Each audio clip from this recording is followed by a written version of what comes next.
Hi, I'm Dan York. I'm here at the 88th meeting of the Internet Engineering Task Force in Vancouver, British Columbia, and I'm here today with Stephen Farrell, who's the Security Area Director for the IETF. So, hi, Stephen. Hey, Dan. So, we had a plenary here that was all focused around the topic of hardening the Internet, strengthening the protections around it, making it more secure. How did that all come about? Well, so I guess there's been a lot of stories in the media that are relevant to this, and there's been a bunch of work kind of ongoing in the IETF, over time. We have work on, TLS 1.3, improving the kind of lower level security for the web had started some months before.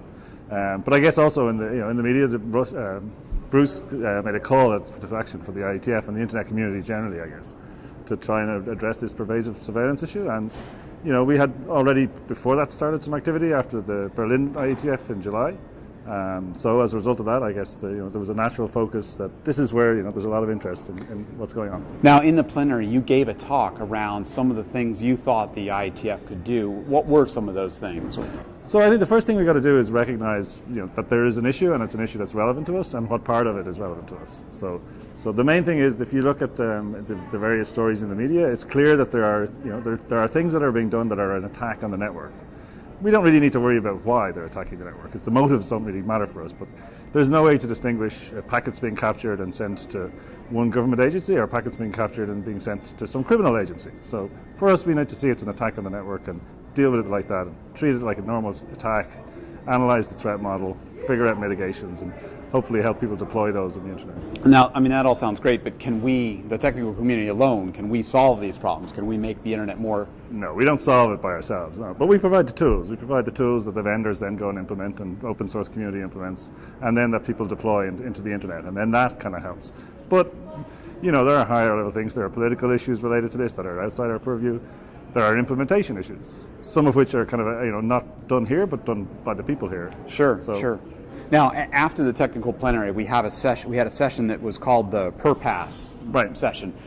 What was that all about, or what happened there? So the idea of that, the mailing list we use for this discussion is called the per-pass, standing for pervasive passive monitoring, which is maybe not the best title, but there's some terminology challenges here.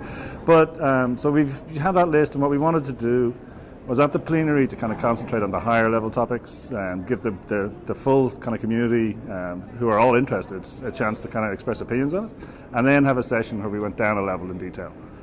So at that we had some presentations about what is known, what do we know of it, how do we think it kind of maps to the internet technologies, which attacks are being done where and against what, and then to try and plan for some actions. Maybe on that, what are some of the threats that we're trying to address? So there's one particular one is that some of the actions appear to involve having like a web server which has a private key that's used to then eventually turn on the little lock icon in your browser. Yep. So if you can grab that private key and extract a copy of it from the server, with the most common way of configuring websites, then you can read some traffic that was sent to that encrypted. But we have ways to fix this already. So there are ways to configure the server and use IETF protocols to make it so that even if you take the private key, you still have a lot of work to do. Those protocols have to get out there and get deployed. Yes, and there's work going on to do that, and for the websites, for mail, and so on. So we have ways of doing it. It just hasn't been commonly turned on. We can, I think, after this, get it more turned on in more places by more people. Now, throughout the week, security was brought up in a whole number of the different working groups. Were there any areas of that were more interesting or exciting to you that were really working on things? Sure, they're all interesting, I guess. Yeah, you're the security AD, right, so everything's interesting. But were there anything that was you think has more promise? Sure, I think particularly, let's say, in the HTTP-based working group, where they deal with the HTTP protocol that underlies the web. Which we should say is, the protocol we're using for all those browsers, that HTTP at the beginning of an address. And I think what's interesting there right now is that they have involvement from all of the browser makers, and a whole bunch of people who work on the HTTP protocol have agreed that doing nothing is not an option, and that they need to kind of spin up a way of getting much more of the web running over encrypted connections. So by having the browser vendors there, we have a higher chance this will all actually get out there and be deployed rapidly. Exactly, and so by having them there, the implementers, the people who fix things, then we know what's reasonable, what can you expect to actually happen. So there was a great example of that in the TLS working group where. And TLS is what a lot of people know as SSL. SSL. So it's the security layer that's used beneath HTTP for the web. So in the TLS working group, there was a proposal that had been developed and was just finished for a way to, again, help to use the new version of HTTP, HTTP2, how you could, an upgrade mechanism to turn on.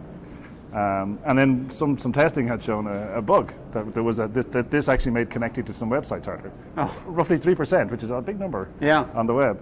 But during the meeting, some implementers from on the server side figured out, oh, okay, we've seen this, and they actually figured out the fix, and the fix was actually imposed and implemented into Chrome and I think other browsers by the next day. Really? So right here at the meeting, we were having real code being written during the I think in that case the implementers were not here, but they were on the list. Ah, okay. Right. So they were seeing the discussions and doing that. But the particular incident involved a server-side implementation flaw, and the people who did that were here, and they said, oh, here's how you get around it, and then they got around it the next day. Cool. So do you think with all these challenges as we've looked at here and the work that's going on, I mean, will this wind up with a more secure internet? I hope so, yeah. And I think there's good reason to think it will. I mean, it won't be perfectly secure. Perfect security is not a goal, right? Right. Better security is a goal. And we definitely are going to get closer to that. And yeah, I guess you were here as well all week. And so I think a lot of people have been talking about it. Sounds to me like a lot of them are going to do stuff, and I think that's good. Now, if somebody watching this wants to get more involved, how would they start to get involved with making the internet more secure? So yeah, I guess it's the normal question, how do you get involved in the IETF, and it's by mail usually, right? So we have a mailing list that's specifically set up for this topic. It's called PerPass. I guess you can probably find a link somewhere on the... We'll put a link in the video here, yeah. Right, okay, so go to that, look at that mailing list, read the archive as the normal kind of thing for for a new IETF participant is have a look at the archive, see what's been discussed already, and then jump on in. All right. Well, thank you for your time. Thank you. Speaking with Stephen Farrell, who is one of the security area directors for the Internet Engineering Task Force.